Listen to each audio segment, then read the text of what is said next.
This time on Poll Hub, who do you trust? Or maybe I should ask, which institutions do you trust? This has been a topic of survey researchers and political scientists for decades, as trust in most major institutions has declined.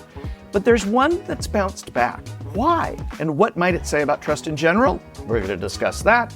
Then, the war in Iran is the latest in a very long series of engagements between the U.S. and Iran. Turns out there is polling going all the way back to the 50s when the CIA installed the Shah in a coup. So we're asking, well, what's changed and what's stayed the same in American opinion between U.S. and Iran over the last 75 years? We've got the numbers. And finally, one of the quote-unquote fun facts that is only fun because we've got a lot to say about it and we've got a very special reason to be talking about it, especially our producer, AJ Gambino. Stick around for that one. And hi, everybody. Welcome to Poll Hub. I'm JD Dapper. I'm Barbara Carvalho. And I'm Lee Barinkoff. We have talked about trust in institutions a lot, not just us. This is, as I mentioned in the open, Barb, this is a big subject of both political and social science, right? This sense of how do we, as a public, as a polity, how do we feel about institutions that are kind of central to the structure of our society? And this is something that we ask about. How many times have we asked this over the last 40 years?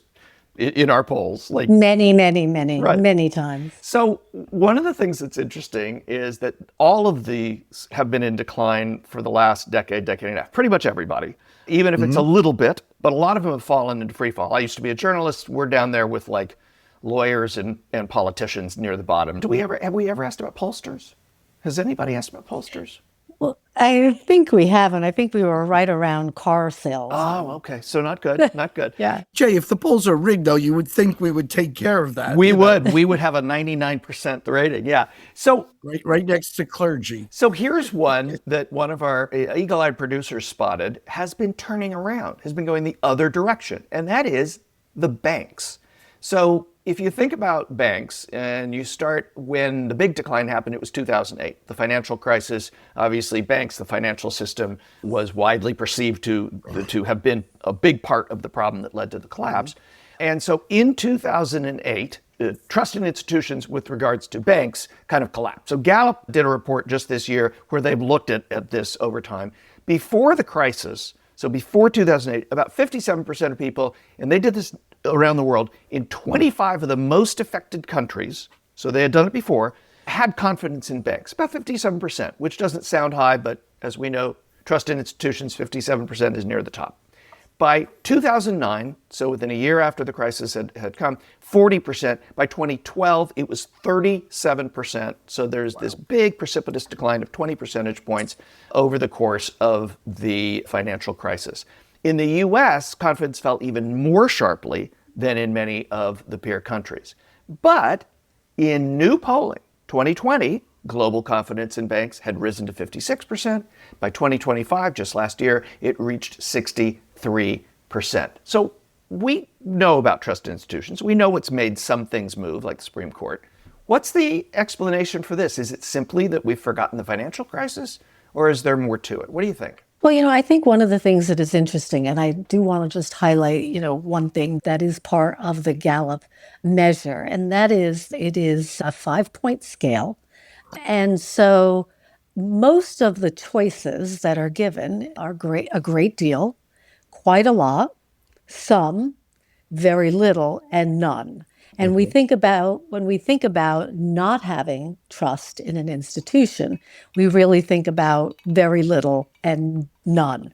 And that some choice, which is not only the middle position, which we know from much research tends to attract more people unless they have a reason to go on one side or the other, does tilt it towards actually more trust than less. By counting the sum, that middle position, towards the positive, we actually may be doing a little bit of a disservice in terms of understanding where people are in their perceptions of these institutions. Some can also just mean, meh, I don't have a negative, I don't have a positive. So looking at that as a measure, and then thinking about having this distance from the crisis of 2008 and 2009, I think meh has grown a considerable amount. And that's where we have seen the change. Banks have, I think, become less polarizing, particularly as interest rates have declined. The ability to obtain mortgages because of that has increased.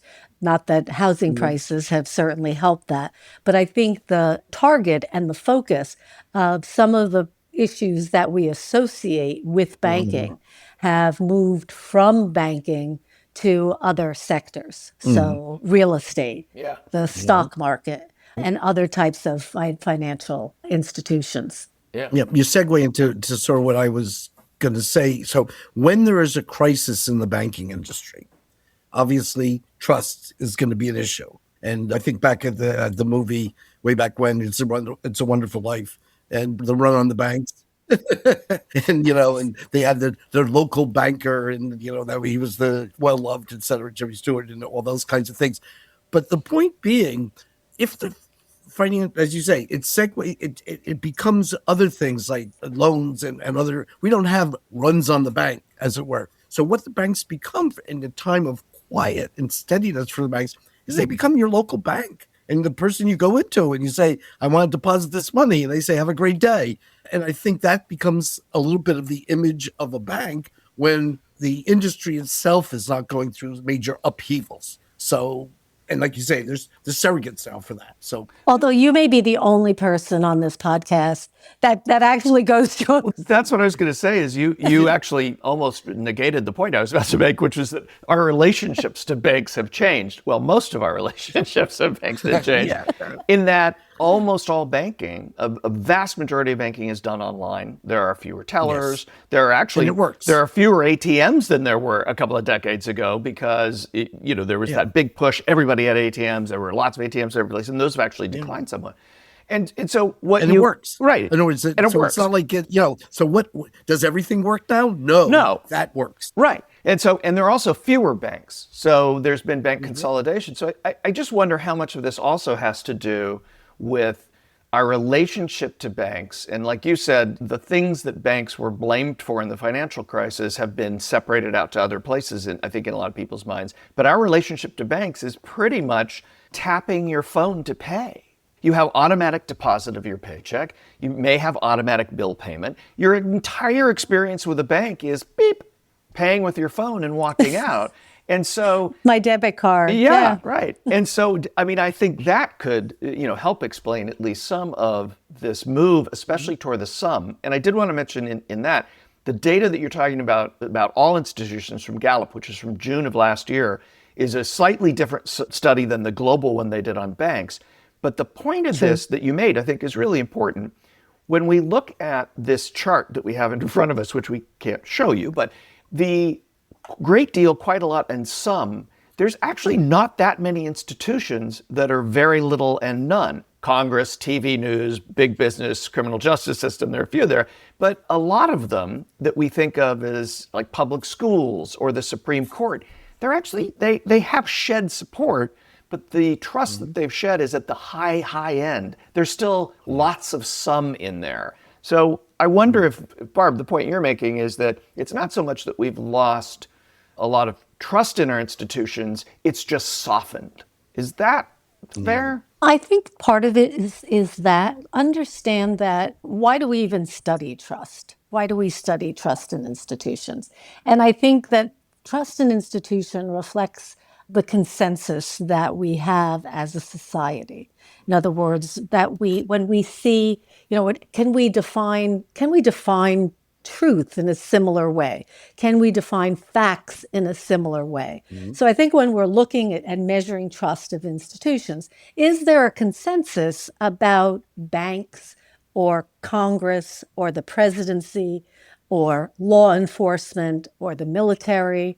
Is there a consensus among Americans about those things? When we lose that consensus, so when we move to things like the Congress, 49% of Americans in this 2025 poll by Gallup, 49% say they have very little trust in Congress. And when we look at the presidency, again, we know the presidency is very polarized Right. at this point in time. So we see 45% have very little trust. And when that occurs among institutions, we lose the ability to compromise, to debate about these issues, because we don't have a consensus about what that particular institution is.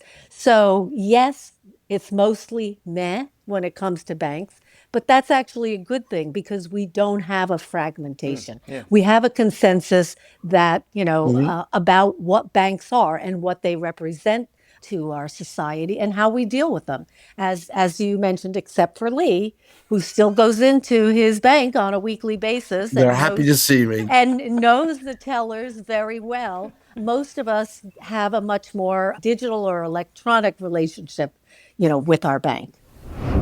So let's shift gears. As we record this, it is Thursday. Last night, the president made a speech to the nation about the Iran war a month after it had begun. The reviews were mixed, if I'm being generous. It's very unclear when this will end and how and in what condition.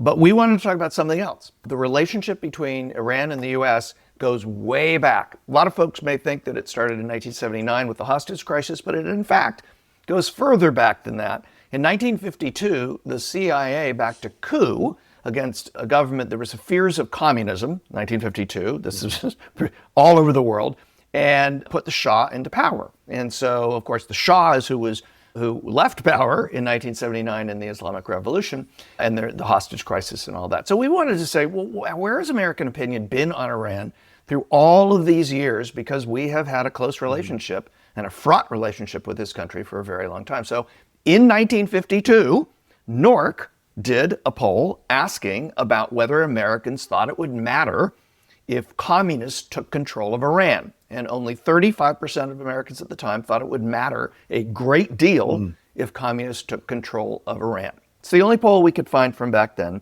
Go to 1976. This is before the Islamic Revolution. There are problems in Iran with the Shah and popularity of the Shah, or the lack of popularity of the Shah.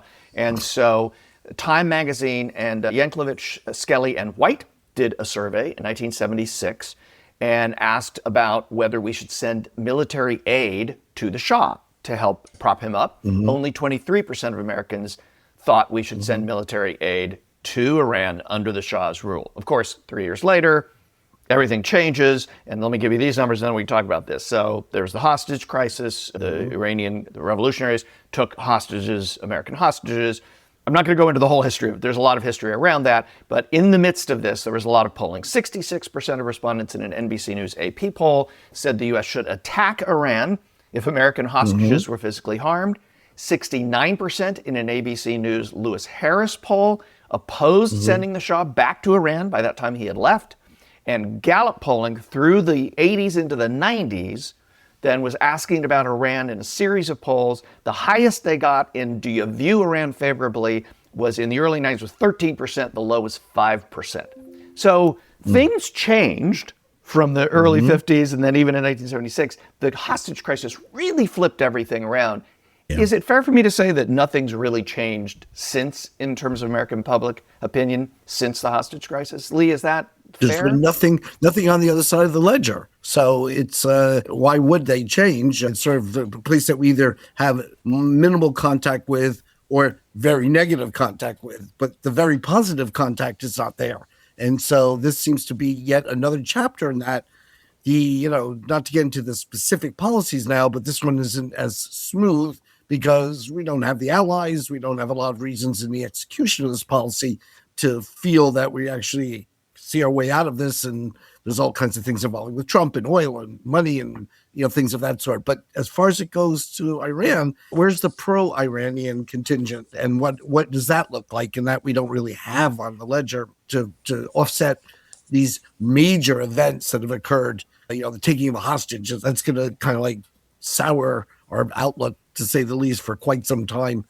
But that was almost 50 years ago, Barb. I mean, and Americans do tend to forget things, but this apparently no. And I know there's been other developments since, but this is very consistent. This is a very consistent set of American opinion. We don't like that part of the world and the different groups that are associated with different movements, and that and the Taliban and the Hamas, and there seems to be lots of things that we don't necessarily understand a lot in the United States, but things that all are very negative in our outlook. So it's sort of like an area of the world that we don't have a lot of positive things about and a lot of negative stuff. And I suspect, 9/11, I mean, there's just so many things that are sort of all from that part of the world, loosely defined. Yeah. Yeah, there isn't a great distinction between the countries in the Middle East and particularly the Islamic nations. I think Americans generally have a very binary view of the Middle East, which is Israel, not Israel. Yeah. Mm-hmm. And so those distinctions certainly get kind of tossed aside. So whenever there is a crisis or a terror attack here or abroad that is localized or directed towards that part of the world, I don't think there's great differentiation. Certainly, Iran was seen as more of an ally prior to the 1979 hostage taking. But I think since that time, there has been this kind of adversarial perspective between the US and Iran and other countries in that region of the world. The second thing, though, too, is just in general, I mean, unless there is a specific event like a 9/11, like a hostage taking, like something, the US being a target, a direct target, there isn't really much support from Americans to go beyond our borders to attack anyone.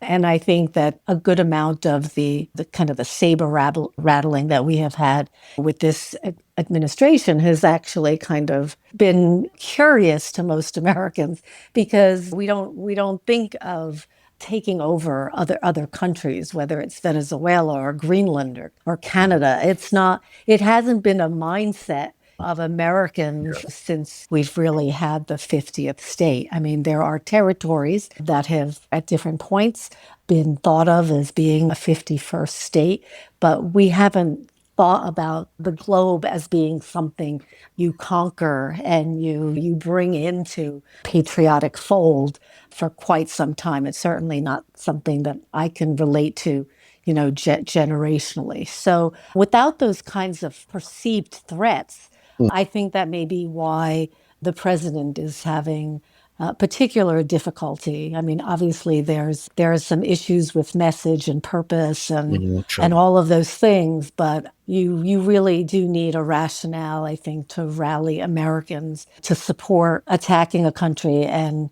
most importantly, to support any kind of ground troops or risking of American lives. Lee, that's one of the interesting other consistencies in this polling over all these years. So in 2010, there were some questions from CBS News' 60 Minutes Vanity Fair about what would make people, this is 2010, what would make people support war with Iran, which of course we're now in. 25% said if Iran attacks U.S. soil, which to me is like stunning, like only 25% if we're attacked. 25% said if Iran attacks the U.S. fleet, 11% said if they test a nuclear bomb, 10% said if they attack Israel. And here we are, that was 2010, so here we are 16 years later, having gone into a war with none of these things really and particularly having happened specifically, and support for the war is barely above that. I mean, it basically tracks with the strongest supporters of Donald Trump. So it's just interesting that there's this long continuum of Americans don't really have a good impression of Iran, and Americans want nothing to do with going to war with Iran, which is what Barb was saying. I'm going to guess that doesn't surprise you then with why we are where we are right now, with the president hemorrhaging support over this war that we don't know what we're doing, and we don't know where it's going. We don't know when it'll end.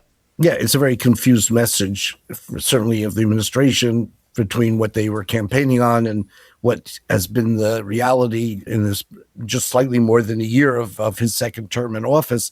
One of the things I always lament when situations come up, and maybe because I, came of age during Vietnam and the like, and that's very much influencing my thinking, is that we rarely, as Americans, to your point, Barb, we rarely look at the reasons why we're liked or disliked by other countries around the world. And part of the reason has to do with, the history of our involvement in different parts around the world. And certainly the 1950s, which sort of put the first major cement block into our relations with what can be traced to the current. That was also a time when we were supporting the French in China and Vietnam, which was then into China. But I mean, that's the same time period. That was part of the same foreign policy. So it's far be it for Americans to try to uncover why these hostilities exist. But that is the source. There's a lot of people in these countries have feelings about long memories too. Long memories, and we return that in kind, but not necessarily with arms. And that's what I think that the Trump administration is, what's the motivation to go do what we're now doing? And why are the allies not there? And why weren't they even sought after? Well, if we take both of those points, Lee, I think what is interesting, and you always talk about the fact that it's always easier to look back at history and be able to understand it and to analyze it. It's much more difficult to do those things while you're living through history. Sure. First of all, you don't know how it all ends, which is a major drawback. But I think what we are witnessing here is a redefining of the global structure here. You mentioned our allies. This is a global structure that has been in place since, World War II, with a few changes here and there. Yeah, but we have minor modifications. Yeah, we have been living through a global structure and balance of power for a very long time. Yeah. And what I think we're witnessing is a disruption to that. And so Iran is certainly an imminent concern, but I think it's part of this change in global strategy and partnerships. Well, let's switch gears over to the fun fact time. And this one, I don't know how much fun this is, but it's certainly important. It's an important fun fact. It's supplied to us by CBS News from 2016, and we find these things at the Roper Center Archives at Cornell University. And the question is, of a national audience, which one of the following sports do you think is the most violent? Hockey, rugby, football, or boxing? And I think not surprising, boxing at 47%, the overwhelming plurality choice, football at 22%, followed by hockey 15% and rugby at 13%. And a few people say they don't know or did not answer. Boxing, though, clearly stands out. And I don't think that's a huge surprise, although there's other things that are sport related that people may think of when they think of injuries. We're going to turn to AJ. Hey, you picked this fun fact, though, so this is why you... Yeah, I guess as someone who's taken two boxing classes in 22 years of life. But I would maybe venture to take the unpopular opinion and say that boxing is less violent than some of the other sports because it's so, regimented and it's, organized violence. Whereas in hockey, when they get violent, it's sort of out of rage and anger. So I would say maybe hockey is more violent than boxing. Or as Barb once went to a hockey game, Madison Square Garden, watching what they was doing on the ice. She said, they can do that? They can do that? That's not a penalty? As the teeth and the blood were flying, Yeah. But I will say in hockey, I guess the object is to score goals, not to beat up the other guy. And they are on skates, so very often they take a swing at someone, but if they slide backwards, that doesn't take some of the impact away. Whereas once they get down on the ice, the refs then generally come in and intervene. Whereas boxing, I mean, what's the purpose of boxing? It's to knock the guy onto the floor. Yeah, no, you're right. Yeah. Tommy, let me turn to you on this. How do you react to this kind of violence in sports? I think that it's probably football. Growing up, I played football, so I know what it's like to take those hits. And maybe I'm biased because I, played the sport. Another one is rugby, because I one time went to a rugby match in Scotland, and it was completely insane. It's basically football with no pads. Yeah. So, maybe that's the most violent. I don't. I think Americans probably don't know enough about rugby to have picked it. If they knew Joe more about picked it. rugby, Yeah. they might have picked it. Yeah. And Yes. boxing is going to win by reputation. I mean, it sort of sounds like Yeah. it's got to be, but there's a lot of, I mean, even for cheerleading, I mean, I don't know if that's considered a sport or not, but certainly it's related, and that's dangerous stuff when those kids go flying up in the air and they have to sort of get caught by their ankles or I don't know if not. that's danger, not violence, though. I know. Yeah. I think I would make a distinction between danger and violence. And I do think that it's very interesting that the sports that are identified here are primarily sports that, we look at professionals, it is mostly men participating in these things. I know that there are women competitions, for all of this, but these are, known as very male sports, particularly when we look to college, high school and college. I played field hockey. I would say hockey. I'm sure they're thinking ice hockey here, but field hockey. Anytime you've got a stick in your hand, I don't think. I think Yes. it gets. And a referee who may not violent. be watching at that particular time is what I think you're saying. Well, it's, whenever you're using something, I think that is just more than your physicality. I think it can also get pretty dangerous. But you're absolutely right, Lee. My first hockey game, all I kept saying is, "Isn't that illegal? Isn't that illegal? They can do that," as they were smashing each other up against the boards.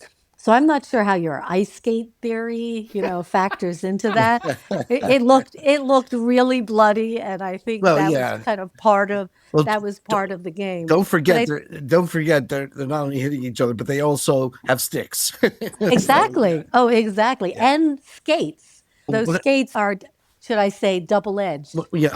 When I was a kid growing up, it was kind of like, not macho enough. The idea of wearing masks, goalies did not wear masks. And I remember the goalie on the Montreal Canadiens was the first one to wear a mask, and I thought he was kind of a sissy because he didn't want to take it on the chin, literally. But watching hockey, then they constantly, would bring out towels and dragging people off the ice because they got hit with the puck, which is not exactly a lot of laughs. Jay, I'm sure you're a great veteran of many violent sports. Oh, yeah. Yeah. Yeah, the We're sailing gonna was jump one in of on my this. big sports in high school. Sailing? Sailing, yeah. And I ran cross country, so very violent on the ground. I pounded the ground. I am actually, I think it's kind of interesting that if you think about what you said is that boxing is very regulated, but the point of it is violence. But then hockey, the point of it is to score goals, yet the violence is very real. So it's kind of interesting when you look at that question. I don't know quite how to answer that. What is the most violent? Hockey kind of is the most violent if you don't think of it as in the central point of the sport, then yeah, hockey is the most violent because that's not the point of the sport. I was curious, though, why are you taking boxing? You are a senior. You're about to graduate. You've spent your entire college career in the beautiful Marist campus, and you just took a boxing class? What's that about? It was supposed to be for fun. That was perfect. It was supposed to be for fun, but And those 40 stitches I'm looking at across your chin, no, I'm just kidding. but is it fun? I know you've only had 2 classes, but it's not Yeah, just, in you're a not just way, hitting a in a bag. way. You're learning about the history of boxing and stuff. What's the class Yeah, about? it's like mixed. I would say like mixed practical and then like the class portion. But yeah, I guess it could be considered fun. Are you likely to continue boxing as you graduate? No, I don't think I'll have a career in that. You're not minoring in boxing suddenly, right?